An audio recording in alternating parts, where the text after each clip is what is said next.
జగన్మోహన్ రెడ్డి గారు సీఎంగా ఉన్న సమయంలో ఏపీలో 17 గవర్నమెంట్ కాలేజీలు నిర్మించారన్నమాట. వీటిలో ప్రపంచంలో ఎక్కడా లేని ఎక్విప్‌మెంట్సు, ల్యాబ్సు, టెక్నీషియన్సు, డాక్టర్సు వర్క్ చేస్తున్నారు. ఇప్పటికే ఈ కళాశాలలో సుమారు లక్షల్లో ఎంబీబీఎస్ పూర్తి చేసుకొని విద్యార్థులు దేశ సేవ కోసం అందుబాటులోకొచ్చారు. ఇప్పుడు ఈ అద్భుతమైన కళాఖండాలకు ప్రపంచవ్యాప్తంగా గుర్తింపు తీసుకొచ్చేందుకు కోటి సంతకాల సేకరణ మొదలుపెట్టారు జగన్మోహన్ రెడ్డి గారు. ఈ కోటి సంతకాల సేకరణ కోసం మన భారతదేశం మొత్తం తిరిగి సంతకాల సేకరణ పూర్తి చేశారు.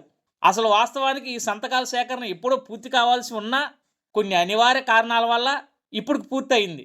ఈ సంతకాల సేకరణతో జగన్మోహన్ రెడ్డి గారు ఏపీకి సీఎంగానే కాకుండా ఇండియాకు పీఎంగా కూడా పనిచేయనున్నారు. అసలు విషయం ఏంటంటే అండి, జగన్మోహన్ రెడ్డి గారు సీఎంగా ఉన్న సమయంలో 17 గవర్నమెంట్ కాలేజీల నిర్మాణం కోసం సుమారు కేంద్రం నుంచి 8,000 కోట్లు అప్పు తీసుకొచ్చాడు. కానీ జగన్మోహన్ రెడ్డి గారు కన్స్ట్రక్షన్ చేసిన మెడికల్ కాలేజీలు ఏంటంటే 3 అంటే 3, కేవలం 3 మాత్రమే కన్స్ట్రక్ట్ చేశారు.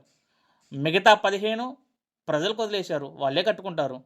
మరి మిగతా డబ్బు ప్రజల కోసమే ఖర్చు పెట్టాడు. తప్పేముంది దాంట్లో? ప్రజానాయకుడు కదా జగన్మోహన్ రెడ్డి గారు అంటే, ప్రజలే కట్టుకుంటారు.